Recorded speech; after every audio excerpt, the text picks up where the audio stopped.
Srimati Hima Nandan, an engineering and MBA graduate. Hima has chosen brand management and marketing as her career.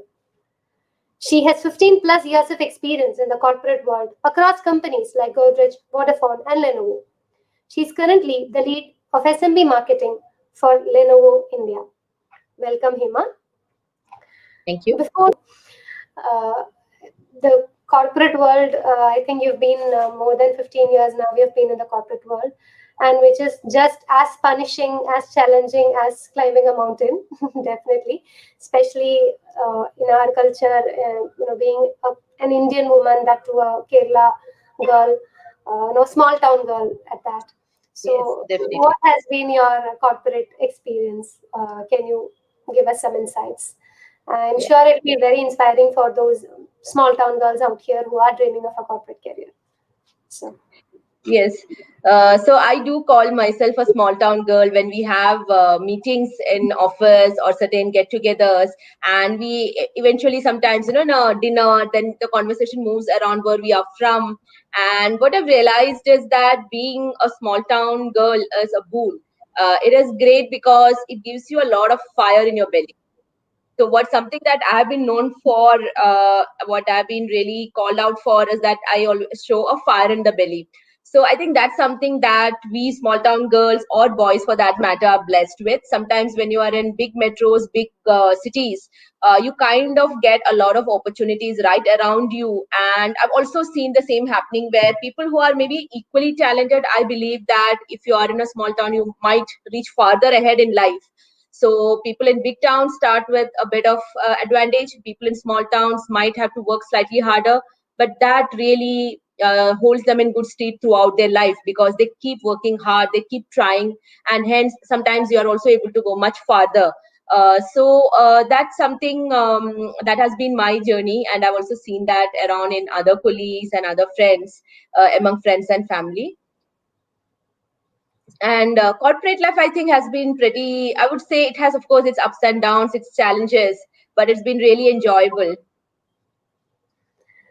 uh, was there a culture shock, basically, from our upbringing, a very Indian upbringing, to going to working with multinationals? Has there been a culture shock? Yes. So I think the culture shock began when I joined MBA. So I did my engineering from Government Engineering College, Thrissur. So that was a bit of a culture shock when, because I came from Kendriya Vidyalaya. I did my schooling in Kendriya Vidyalaya, large part of it. And from that, coming to engineering college was a bit of a change. But then when I went to MBA, that was a real culture shock. And a lot of things were very different there. And from there to, again, a multinational world. So one thing, for example, I would say is that since you mentioned the upbringing and the culture shock, so I would say that I till date do not drink or smoke. And I've seen that a lot of people around me. So when you are in a small town, when you grew up like 20, 30 years back, you were never supposed to anyway drink or smoke. So it was not a thing at all. It was like natural. I mean, nobody even expected, especially a girl or a woman, to drink or smoke. And when you join an organization, you see a lot of people from different walks of life, pretty great people, but yeah, they do smoke or they do drink. And then the MD of the company, for example, would be like, "What is your drink? What are you gonna have?" And I would say, "I don't drink." So there were this pretty senior people who were around it very early in my career when they asked me, "Aren't you drinking?" And they were like, "It's okay. Why don't you? Everybody does. Why don't you drink?" And I really told, it was the MD of my company, pretty senior person, but I said, "No, it's my choice. I don't."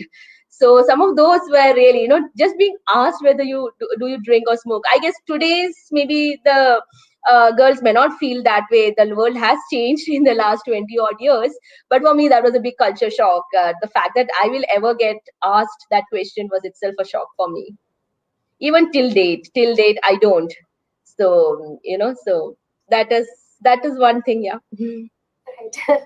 Yeah, but And within the organization, let me tell you, I think we see movies like Corporate, which was a Bollywood movie, or some of the others. It kind of paints a very different picture of the corporate world. But once you are there, you are just working like everyone else. So there, at least, I have never faced any sort of discrimination or stereotyping, gender discrimination. stereotyping, so to say. So I've always just like worked hard and I've reached wherever. So I've never felt any problems. So not any such issues that I've faced while working. Right. So, in spite of that, it's generally said that women find it quite difficult in the corporate world. They have a difficult time. So, how have you managed to break the glass ceiling, so to say, in the corporate world? I don't think I've broken the glass ceiling yet, but like I mentioned, somewhere I feel it's very difficult, I think, to really know. For some people, it's very up there. You get to see that you are being discriminated or there are opportunities passing you by. You hear about how, for example, so it's like you have these small group of people who go together to smoke, and a lot of decisions get made there. So if you don't smoke and you're not part of that gang, then you kind of miss out. Have I faced that? In a sense, yes. Because when there are few people and the conversation, they'll say, "Oh, it's been a long day. It's been like 2 hours. We have been sitting together. Let's just go to the outside." And most of the offices nowadays don't allow you to smoke inside, so you just walk outside the building or to the cafeteria, to the terrace, and say, "Let's continue the conversation." I cannot really stand the smell of smoke, but I have to go along. Now, so I don't still, I've not joined the gang, but still I just go along, and and that's something, yes, that's to be done. And in terms of recognitions, etc., I think there are, of course, instances, I guess. Overall, if you look at the entire corporate world, yes, there would be. But if you ask me, I've not found that. I think most of the organizations that I've worked, I've been really lucky to be in organizations with very strong HR practices, organizational policies around, and even managers and the teams who have been very supportive. So like for example, during my maternity, I had a pretty kind of a bad experience. It was a difficult time for me, and I had to be on bed rest very early on. And despite not having a very official long maternity policy at that point in time, my manager and the seniors were pretty okay, and they extended to me a longer break, for example, and that supported me. So that is, for example, one big occasion where in maternity is when a lot of women need to kind of suddenly quit a job, quit the workforce. So that is one place where if you get a support, that really helps you continue your career. And I've been lucky to have that. There have been times when I've asked for role changes, for example, said that I'm not currently happy with the current role that I'm in. I want something more engaging, something more challenging. Can you give me that opportunity? I've walked up to my senior manager and HR, and I've asked for it, and I also got such an opportunity as well. So I think that way, a lot of things probably, it also depends on the kind of environment you are in, but it's possible for you to really, really thrive without really thinking about where you have come from or who you are. I think today's world, corporate world, really does give you the opportunities to just concentrate on your work. And our obvious question to, I think, any woman in any career stream gets asked this question. So, how do you manage your family and your career, obviously, with little Yeah. kids around, and how does this work out? Yeah. So I think that's, like you said, very, it is, of course, the reality of life. And I think there are a lot of debates, and there are things even like, even up to the level of an Indra Nui, or there are a lot of these discussions which happen. So I think there are two views to it, whether a woman can have it all or whether a woman cannot have it all. So without getting into that debate, I would say that the first and foremost is the family. So whether it's your spouse, or your parents or your in-laws, the family support system that is there around you is, I think, a very important factor that really helps. So that is the first and foremost. Second is prioritization. So when I rejoined from maternity break, and I decided to rejoin within 6 months, when my daughter was 6 months, and get into full-fledged job without even asking for flexibility. And it was tough. It was really tough to really work, to take care of the child. So there are some prioritizations that I felt, really helped in my life. I was a planner throughout. I've always planned. I try to do a lot of things. I have objectives set in my mind. I want to really be like this. This has to be this way, whether it's personal life or otherwise. But that was a time when I decided to just be in the moment. So I was always looking at the next step, So there are broad goals. There are overreaching goals that I have, that, okay, this is the way I want to raise my child, or this is the way I want to, I want to be career focused. Yet all the other things were as and when, I'll look at this step now, then I'll go into the next. So I think that really helped. And what is most important, so somewhere over a few months, I figured that out, that the most important things are the ones I'll definitely try to do. Some of the others may not happen. So I think some of the advice I got at that point of time also was that don't try to be a superhuman. You are not a superhuman. I mean, you can describe somebody very poetically like that, but we are all human beings. So, so don't try to be a superhuman, and try to take things as they come. So I think that is something that really helped me, I would say. Of course, the third thing would be how the organization, like I mentioned, I did have a supportive manager team, and so that was really good. Great. And you have chosen marketing as your career. So, why marketing? What pulled you to it? Yeah. So I think that will be like an interesting thing. So it was not like the conscious thing. If you ask me when I was 10 years old, who did I want to be? I would say I had a job which gave me a glass cabin. And, at that point in time, I mean, I'm talking about 99, around 97.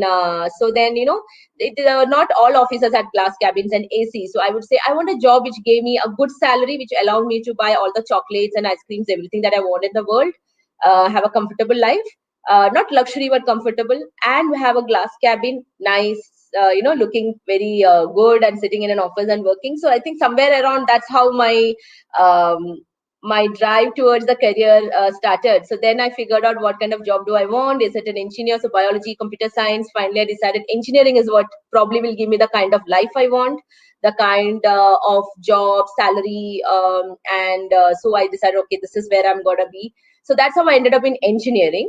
So in engineering, of course, which gave you better job chances at that point in time, electronics and communication. So I took that. And from there, I guess the next journey was that, okay, now further, I mean, I need to get into that job. I mean, something fuzzy there. That's where I want to be. So then what is it that helps me? So then again, it was, do I do an MTech or do I do an MBA? And then I decided MTech, more of scientist, teacher, and more of that very technology oriented roles. So maybe not really what I'm have in mind as as an office, as a job.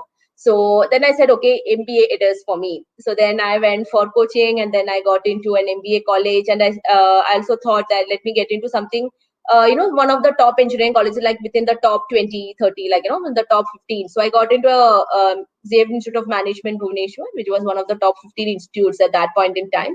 So then, yeah, so I think that is where then I got into marketing. So it is not that I decided marketing is where I want to be. It was this very fuzzy thing of a glass cabin, AC, and a nice job. And throughout the way, I kept taking these decisions, and I finally ended up there. So yeah, but then now I feel this is where I always wanted to be. I really like the place where I am. So I think I would say my parents were my first inspiration or role models. How they, I would really say that my father or my mother, they never differentiated between me and my brother.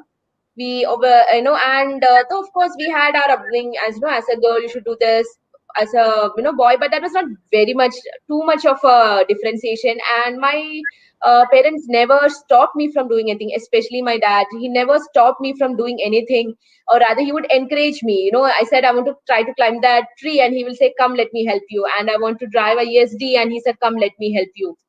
So for everything, so the boundaries were there, yet it was not about because you are a girl you can't do this. That was never there. So I think that was the very first, the best thing in my life, which has helped me reach wherever I am.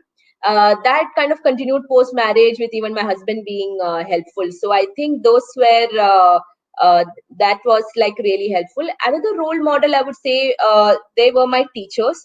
There were two teachers. One was my English teacher, Usha madam, and another was my library sir, Surendran sir. So they were really the ones who made me who I am right now. So while the foundation was there with my dad trying to push me to become a lot more, to try to do more and more things, I was always shy and reserved till about the 10th standard, I would say. But then I also had these two teachers telling me in school, egging me on, telling me that you can be more than you are currently. You have you can do a lot more. Why don't you do? Why are you pulling yourself back? So there was at one stage the ambition that my dad was pushing me towards, and then there were these people who were telling me that I'm trying to pull myself back and I can do more. So I think finally I did kind of took that small step in 11th when I said, okay, I will be a house captain. So I decided to, otherwise I would have said, oh, no, I can't. So when people proposed my name, I just stood up and I said, okay. I had no clue how, but then I moved on. And similarly, I think at every stage, so I always think of them as my inspiration and the confidence that they had in me. So for me, they are my inspiration, I would say, for moving ahead. You had mentioned that that as a the companies that you worked for, you didn't face much of a discrimination or gender bias was not there. But can you say the same about the in general women? I would say not just corporates, maybe. What is your take on it? Is there that equal opportunity? Is it available? Is it a reality in India? Equal opportunities for women, and especially in the corporate world. Yeah. So I think that's a dicey question. If in a very technical sense, if you ask, is there equality and is it everything very how a liberal world would view it, a modern liberal world would view it? I don't think so. I don't think there's that level of equality. There are still a lot of things that, for example, even if you're a working woman, you will be expected to do certain things at home, or certain things, certain responsibilities are considered yours. In an office, sometimes, yes, I do believe that there could be biases about, for example, all organizations struggle to get women in sales, because there is now, especially MNCs or even the large corporates in India have a mandate to have gender equality, and there is a lot of they try, and the place where they find the hardest is to get people into women in sales. So if you ask me, are there problems? Yes, there are, but are they strong enough to be barriers to someone who really wants to make life, make a career, to make it big? I don't think so. So there are enough opportunities out there for you to grab, if you really have. So it starts with you. If you really want to do it, I think you can really make it big in today's world. And of course, there will be certain scenarios, occasions, environment where sometimes there could be a barrier to you, and you will have to overcome that. So as long as you are very clear where you want to be, what do you really want, I think you can find those opportunities. And unlike the earlier generation where you were like, if you joined a company, you are just there. It is not like that right now. So if you feel this organization is not mature enough to handle women in the proper manner, you can always move on to somewhere else. And there are enough and more of them who will give you the right opportunities. So Yes, which that brings us to the next question. From your experience, you were talking about the if the opportunities are there out there, but do you think women, like in your batch itself, you would have your own friends, your circles. So do you think the women are ready to grab those opportunities, or is there a hesitation? Is there a this is not meant for me kind of thing? Are the women hesitant? And another question is, are the men in their life responsible in any way for that hesitation? What is your take on this?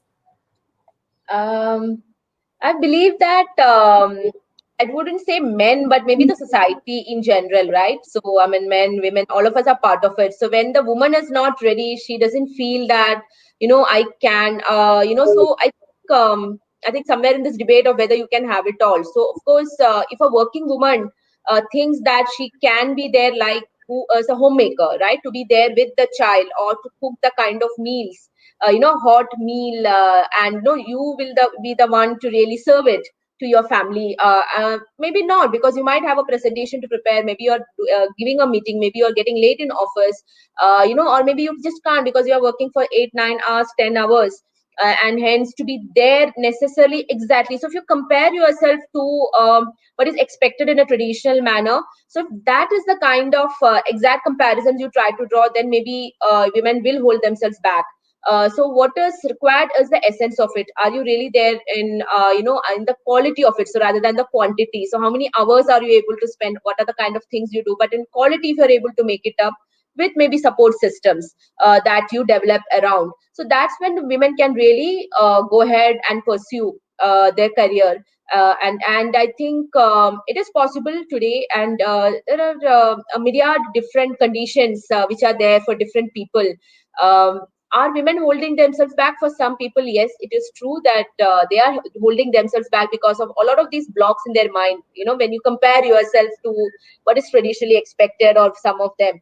And in some other places, maybe if a woman takes that first step, tries to hold those conversations with the spouse, family, etc., maybe I think the world has changed. And for them, they might be just there because of habit. They have not thought about the woman doing something differently, and maybe just a conversation will help them break through and go ahead. So I think it's quite possible, and the society also will need its nudges to really change. Um, Yes. You have been an engineering graduate and you have moved on to management. So I think engineering still remains one of the dream places where children in their after their 10th standard or 11th standard, that is where they want to be. What they want to end up right now is in an engineering college, and by the time they finish they are in their final year. I think the dream is the placement. If you're in any decent college, you do get a placement, and then the question arises of whether to take this opportunity or whether there's something else better waiting for me out there. So I think whatever I get, should I grab this or should I wait? So what would be your advice, and how to prepare for that placement also, because everybody really wants to get into one of those placement things. So what would be your advice regarding the decision making and regarding the preparation for that? yes. Um, Regarding the preparation first, maybe I will speak about. So I think it would be, especially if you're talking about colleges in Kerala, I would say that making sure that you are good in conversational English. Of course, there is a thing of accent as well. Like today, even today, I will get asked, "Are you from Kerala? Are you from South India?" And if the person is really good at catching accent, they will say, "Are you from Kerala?" So I've not been able to fully neutralize my accent, and somewhere I'm like, it's fine, I've reached wherever I have with my accent. So it's good to have neutral, no need to necessarily call out who you are at in that sense. But the first thing is to have a proper conversation. Are you able to hold a conversation? Because every interview, and even after you join an organization, are you able to really hold conversations and communicate? And communicate is not just the words, it's about trying to uh, convey what is there in your thoughts in a clear manner to the other person. So are you able to do that? English is the first step, and trying to understand how are conversations held in an official or formal environments, especially interviews, to train yourself on that. That's very important. And these are sometimes, I would say, sometimes more important than knowing the technique, having the technical knowledge, because you can have all the knowledge, but if you're not able to convey it or not able to answer the questions, that will not help you. So that's the preparation part of it. General knowledge, I think, is very important to really know. Sometimes, a lot of times, like if I'm like I take interviews, and especially if I'm going to colleges, then I a lot of times will also want to look at how all rounded developer you are. Are you into multiple things? So we'll ask about passions, hobbies. The idea is to understand, because in an organization, it's not just about knowing those few subjects. It's about ability to manage whatever problems come your way and create solutions and move ahead. So that requires a lot of skills, and do you have that as something that the interviewer will be judging you on? So it is good to have cultivate passions and hobbies. Of course, passions and hobbies also serve a lot of other purposes, but in this context, it's important to have that, not just to say just for the heck of it. But if you really have something that you have pursued, then that will convince the interviewer. So that would be good. General knowledge in so if you things around, read the newspaper for sure. Have a point of view on what's happening around you. That does help. Especially if there are group discussions involved in selection process, that is definitely important.